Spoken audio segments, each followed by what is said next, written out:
यमुनानगर की विजय संकल्प रैली में गरजे सीएम नायब सिंह सैनी। बंतो कटारिया के लिए किया चुनाव प्रचार। मतदाताओं से बंतो कटारिया को जिताकर मोदी के हाथ मजबूत करने की अपील। कोयला घोटाले पर पहली बार नवीन जिंदल बोले, मैंने कोई गलत काम नहीं किया। ये 10 साल पुराने आरोप, न्यायपालिका पर पूरा भरोसा, पाक साफ होकर निकलूंगा। पूर्व सीएम मनोहर लाल का हुड्डा, पिता पुत्र पर वार, बोले उन्हें इस बात की चिंता कि दोनों चुनाव लड़ेंगे तो हार जाएंगे। विरोधियों के उम्मीदवारों के नामों में देरी पर बेली चुटकी। अशोक तंवर का कांग्रेस पर तंज, कांग्रेस के पास पत्ते ही नहीं है तो खोलेगी क्या। केजरीवाल पर बोले, जिसने केजरीवाल का झंडा उठाया हरियाणा में उसे धोखा मिला। हरियाणा पंजाब की मंडियों में गेहूं की सरकारी खरीद आज से। मौसम की मार से मंडियों में गेहूं की आवक पर पड़ेगा असर। सरकार प्रशासन का पुख्ता इंतजामों का दावा। गुरपतवंत पन्नू के कत्ल की कथित साजिश मामले में अमेरिका के राजदूत का बड़ा बयान, बोले किसी भी देश को पार नहीं करनी चाहिए रेड लाइन। भारत और अमेरिका मिलकर कर रहे हैं जांच। पंजाब कांग्रेस में एक और गांधी की एंट्री। पूर्व सांसद धर्मवीर गांधी दिल्ली में थामेंगे कांग्रेस का हाथ। पटियाला से हो सकते हैं लोकसभा उम्मीदवार। आईपीएस सदानंद वसंत ने संभाला एनआईए के नए डीजी का पदभार। आईपीएस दिनकर हुए सेवानिवृत्त। 1990 बैच के महाराष्ट्र कैडर के आईपीएस हैं सदानंद वसंत। ओपी धनखड़ ने कांग्रेस को बताया कुनबावादी पार्टी। केजरीवाल की गिरफ्तारी पर बोले, केजरीवाल ने जेल जाने का समय खुद निर्धारित किया, पहले दे सकते थे ईडी के समन का जवाब।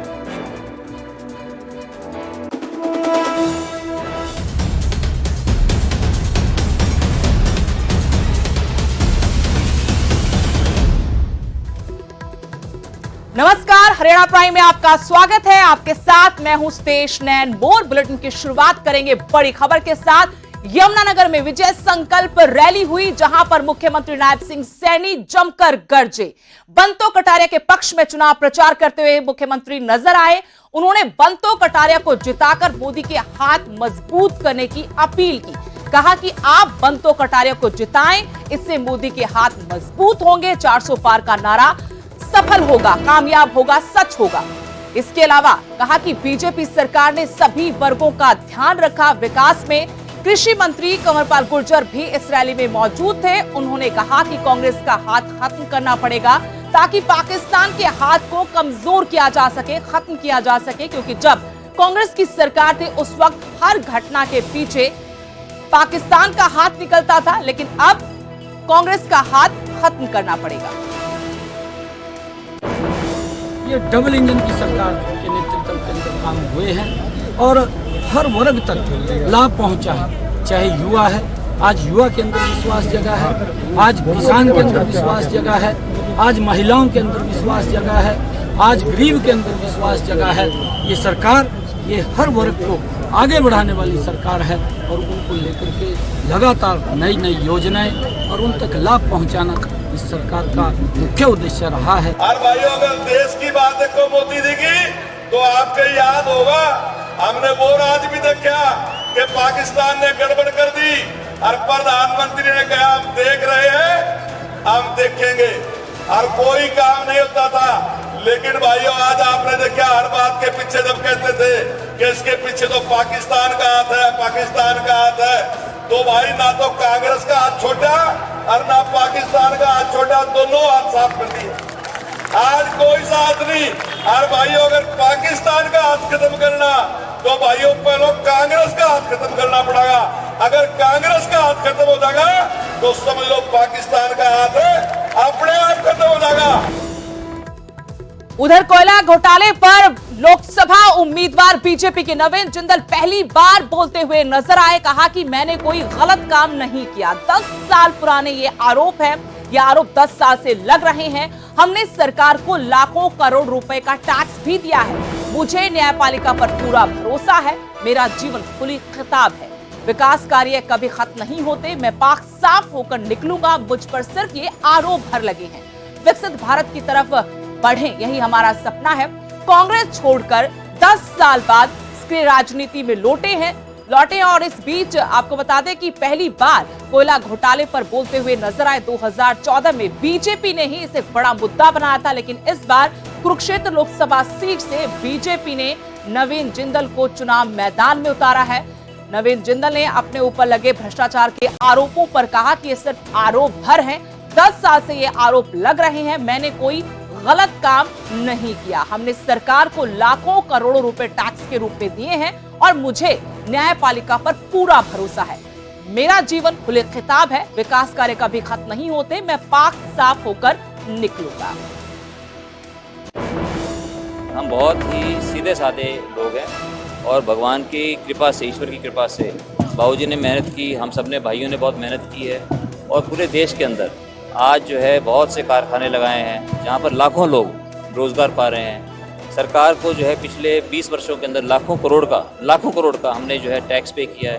तो देश के निर्माण के अंदर जो है हरियाणा की भूमि से जन्म लेकर के हमने देश के लिए हमने बहुत काम किया है, हर क्षेत्र के अंदर काम किया है। इसलिए कोई भी जो काम करता है, कोई भी कई बार जो है कोई बातें उठा देते हैं, लेकिन अंत में जो है सच्चाई जो है सबके सामने आती है। तो मैं समझता हूँ कि सच्चाई जो है वो अब सबके सामने है। 10 साल से ज़्यादा हो गया। आरोप तो आप किसी के ऊपर कोई भी आप आरोप लगा सकते हैं, लेकिन मैं जानता हूँ कि लोगों का मेरे ऊपर विश्वास है, न्यायपालिका के ऊपर हमारा विश्वास है और अंत में जो है मैं समझता हूँ कि सब कुछ जो है ये लोगों को साफ हो जाएगा कि आपका, उनका भाई, उनका बेटा जो है बिल्कुल सही है और उसने कोई गलत काम नहीं किया। विकास के जो कार्य हैं ये कभी भी ख़त्म नहीं होते। ना तो विकास के कार्य कोई अमेरिका में ख़त्म हुए हैं, ना जापान में ख़त्म हुए हैं। तो हमेशा जो है विकास जो है एक सकारात्मक रूप से काम करना और जो भी अपना जो जीवन स्तर है लोगों का उसको निरंतर उसके अंदर बेहतरी करना। तो विकास जो है, विकास का कभी अंत नहीं होता। पिछले दशकों के अंदर बहुत काम हुआ है, लेकिन और बहुत काम करने की आवश्यकता है, जिससे कि हमारे सभी नौजवानों का और उज्जवल भविष्य हो, हमारे बच्चों का उज्जवल भविष्य। तो ये थे कुरुक्षेत्र लोकसभा सीट से बीजेपी के उम्मीदवार नवीन जिंदल, जिन्होंने कोयला घोटाले पर पहली बार सफाई में कहा कि मुझ पर सिर्फ आरोप लगे हैं, ये आरोप है, न्यायपालिका पर भरोसा है, मैं पाक साफ होकर निकलूंगा, मुझे विश्वास है, मैंने कोई गलत काम नहीं किया है। नवीन जिंदल को बीजेपी में शामिल करते ही टिकट थमा दिया। कुरुक्षेत्र से एक बार फिर चुनावी रण में उतरे हैं नवीन जिंदल। कोयला घोटाले की कालिख जो उन पर थी उसी पर सफाई दी। नवीन जिंदल ने कहा कि मेरा जीवन खुली किताब है और मुझे न्यायपालिका पर पूरा भरोसा है। इस बीच बड़ी खबर, केजरीवाल की कोर्ट में पेशी। ईडी ने केजरीवाल को कोर्ट में पेश किया है। आज रिमांड खत्म हुआ था, उसके बाद एक बार फिर से दिल्ली के मुख्यमंत्री, आम आदमी पार्टी के सुप्रीमो अरविंद केजरीवाल को कोर्ट में पेश किया। ईडी ने केजरीवाल को कोर्ट में पेश किया है। ईडी की रिमांड पर अरविंद केजरीवाल, रिमांड खत्म हुई थी, आज एक बार फिर से उनको पेश किया गया। दिल्ली शराब नीति मामले में उनकी गिरफ्तारी हुई थी। इस गिरफ्तारी के विरोध में कल इंडिया गठबंधन ने दिल्ली के रामलीला मैदान में शक्ति प्रदर्शन भी किया था। विपक्ष एकजुट होकर इसका विरोध कर रहा है, तो वहीं ईडी अपनी कार्रवाई कर रही है। आज क्योंकि अरविंद केजरीवाल का रिमांड खत्म हो रहा था, ईडी ने उसे कोर्ट में पेश किया। अरविंद केजरीवाल दिल्ली के मुख्यमंत्री, जेल से सरकार चला रहे हैं और ईडी इस मामले में कार्रवाई कर रही है। उन्हें कोर्ट में पेश किया। आपको तस्वीरें दिखा रहे हैं। दिल्ली के मुख्यमंत्री, आप सुप्रीमो अरविंद केजरीवाल को ईडी कोर्ट लेकर पहुंची। केजरीवाल की कोर्ट में पेशी हुई क्योंकि रिमांड खत्म हो रहा था और इसके बाद रिमांड खत्म होने के बाद आज फिर से ईडी ने उन्हें कोर्ट में पेश किया।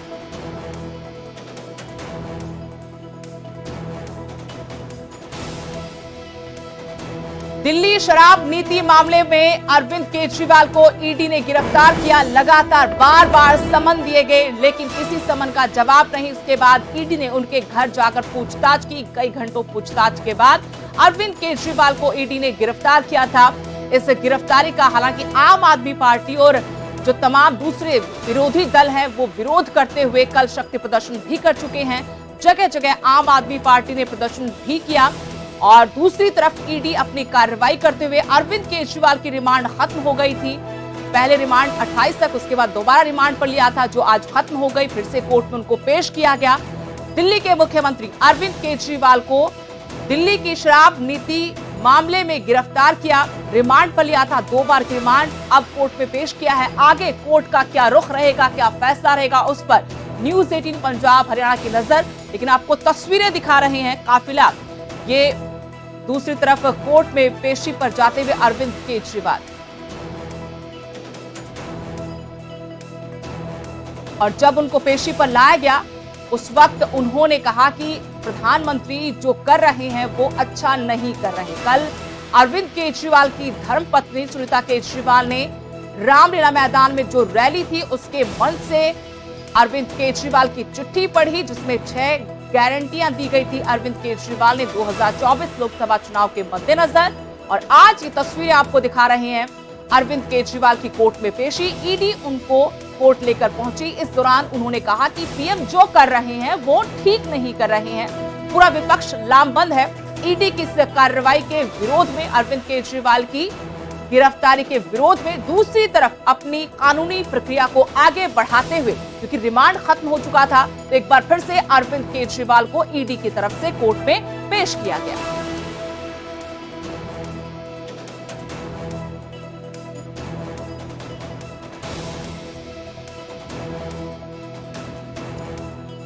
तस्वीरें आपको दिखा रहे, एक तरफ आप गाड़ियों का काफिला देख सकते हैं। इसी काफिले की एक कार में अरविंद केजरीवाल, दिल्ली के मुख्यमंत्री, दिल्ली शराब नीति मामले पर उनको गिरफ्तार किया गया और ईडी 2 बार रिमांड ले चुकी है। आज ईडी ने कोर्ट में अपनी तरफ से कहा कि और रिमांड उनको अरविंद केजरीवाल का नहीं चाहिए, अब इनको न्यायिक हिरासत में आप भेज सकते हैं। अरविंद केजरीवाल को कोर्ट में पेश किया गया है। पेशी के दौरान उन्होंने कहा कि पीएम अच्छा नहीं कर रहे, जो कर रहे हैं प्रधानमंत्री वो अच्छा नहीं कर रहे हैं। शराब घोटाला मामले में उनको ईडी ने गिरफ्तार किया है और आज रिमांड खत्म होने के बाद फिर से कोर्ट में उनकी पेशी। इस दौरान उन्होंने कहा कि पीएम अच्छा नहीं कर रहे हैं। कल ही उनकी तरफ से जेल से चिट्ठी जारी की गई थी, जिसको उनकी धर्मपत्नी सुनीता केजरीवाल ने मन से पढ़ा था। 6 गारंटियां दी थी, पूरे देश में 24 घंटे बिजली और वो भी मुफ्त, गरीबों को मुफ्त बिजली का वादा अरविंद केजरीवाल ने किया था।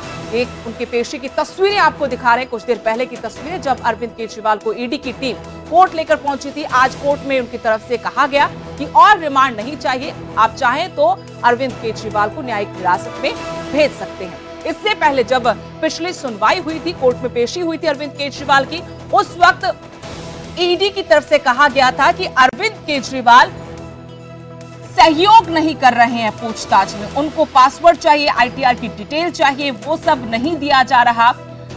आज ईडी ने कहा कि आप चाहें तो इनको न्यायिक हिरासत में भेज सकते हैं, क्योंकि उनको और रिमांड नहीं चाहिए। अरविंद केजरीवाल पहले दिन से अपने आप को पाक साफ बताते आ रहे हैं कि इस मामले में अगर इतना बड़ा घोटाला हुआ है, करोड़ों का लेन देन हुआ है, तो फिर वो पैसा कहां पर है। कल विपक्ष को भी देखा कैसे लामबंद हुए, अपना शक्ति प्रदर्शन दिल्ली के रामलीला मैदान में किया था विपक्ष ने। सभी पार्टियां एकजुट हुई थी। ईडी की कार्रवाई, सीबीआई की जो तरीके से लगातार कार्रवाइयां हो रही हैं, एक्शन लिया जा रहा है, राजनेताओं के खिलाफ उसका भी विरोध किया था। सरकार पर आरोप लगाया था कि सरकारी एजेंसियों का गलत इस्तेमाल किया जा रहा है। चुनावी वक्त में दबाव की राजनीति करने का आरोप विरोधी दलों ने बीजेपी पर लगाया था। इसी बीच आपको जो तस्वीरें हम दिखा रहे हैं वो अरविंद केजरीवाल की तस्वीरें, जिनको ईडी की टीम कोर्ट में लेकर पहुंची है। रिमांड खत्म होने के बाद एक बार फिर से उन्हें कोर्ट में पेश किया गया। दिल्ली शराब नीति मामले में अरविंद केजरीवाल की गिरफ्तारी हुई है और आज पेशी के दौरान एक बार फिर से अरविंद केजरीवाल कहते नजर आए कि पीएम अच्छा नहीं कर रहे हैं।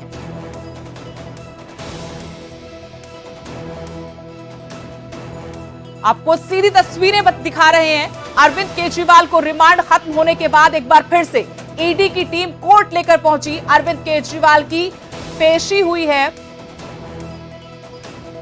दिल्ली शराब नीति मामले में अरविंद केजरीवाल को ईडी ने गिरफ्तार किया है। 2 रिमांड लेने के बाद आज ईडी की टीम की तरफ से कहा गया कोर्ट में कि और रिमांड की दरकार नहीं है, आप चाहें तो अरविंद केजरीवाल को न्यायिक हिरासत में भेज सकते हैं। अरविंद केजरीवाल लगातार इस मामले में यही जवाब देते आ रहे हैं कि उन्हें फंसाया जा रहा है। अरविंद केजरीवाल एक सोच का नाम, उनके साथी लगातार ये कह रहे कि आप किसी सोच को कैद नहीं कर सकते। ईडी ने कार्रवाई करते हुए उन पर गिरफ्तार किया और कोर्ट में पेश किया। 28 तक पहली रिमांड, उसके बाद रिमांड को बढ़ाया, आज तक रिमांड। लेकिन रिमांड खत्म होने के बाद एक बार फिर से अरविंद केजरीवाल को कोर्ट में पेश किया गया।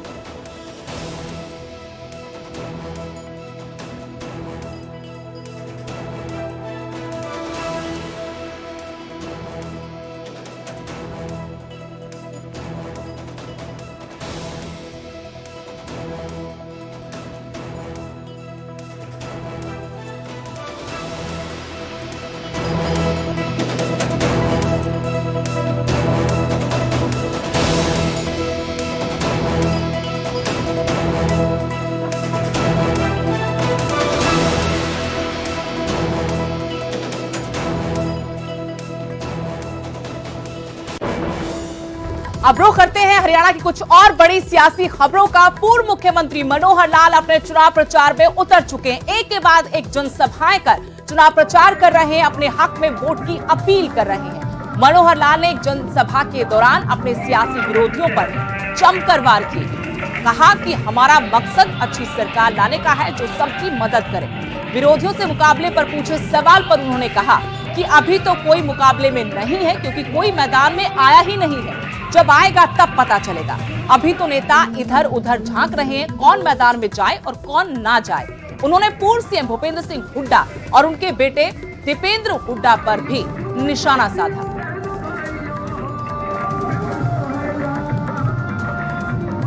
अभी तो फील्ड में कोई आया नहीं है जी। जब कोई फील्ड में आएगा, कोई गतिविधियां उनकी होंगी। अभी तो फील्ड में कोई आया नहीं है जी। जब कोई फील्ड में आएगा, कोई गतिविधियां उनकी होंगी, उसके बाद ही पता लगेगा।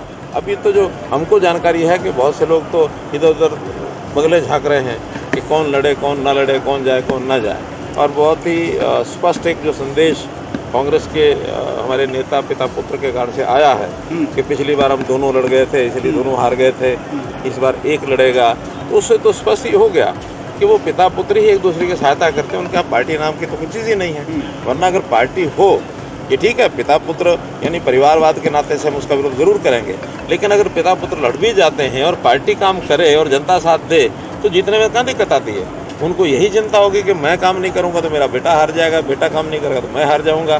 तो इस कहानी को सब समझ चुके हैं, जानकारी है और रैली होनी भी चाहिए थी, क्योंकि उनको लगता है कि हम एक दूसरे की सहानुभूति से कुछ कर लेंगे तो शायद जनता में कोई संदेश जाएगा।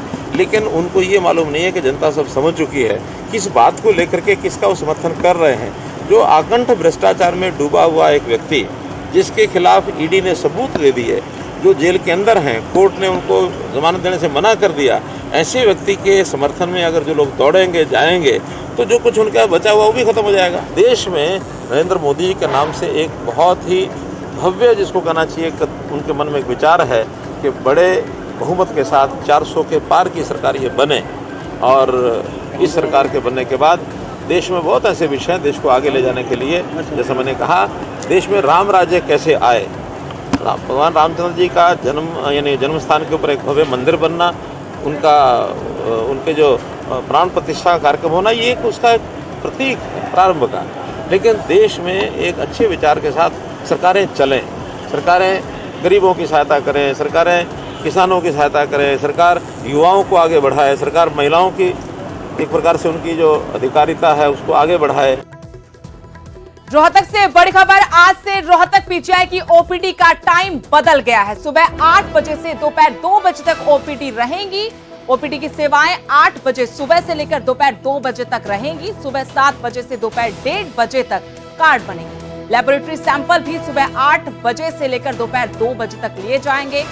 आज 1 अप्रैल से पीजीआई रोहतक में ओपीडी का वक्त बदला है। और जानकारी के साथ रोहतक से मेरे सहयोगी धीरेन्द्र चौधरी जुड़ गए हैं फोन लाइन से और जानकारी उनसे लेंगे। धीरेन्द्र, पीजीआई रोहतक में ओपीडी का वक्त बदला है, क्या और जानकारी आपके पास? सुबह से प्रदेश का सबसे बड़ा मेडिकल संस्थान है और काफी अहमियत रखता है, क्योंकि हर रोज तकरीबन 8 से 10,000 के आसपास यहाँ पर ओपीडी होती है। तो ग्रीष्मकालीन वक्त शुरू होते ही ओपीडी में बदलाव किया जाता है। तो आज 1 अप्रैल से ओपीडी के जो समय है उसमें बदलाव किया गया है। सुबह 8 बजे से लेकर दोपहर 2 बजे तक अब ओपीडी रहेंगी और जो कार्ड बनते हैं ओपीडी के वो सुबह 7 से दोपहर 1:30 बजे तक बनेंगे।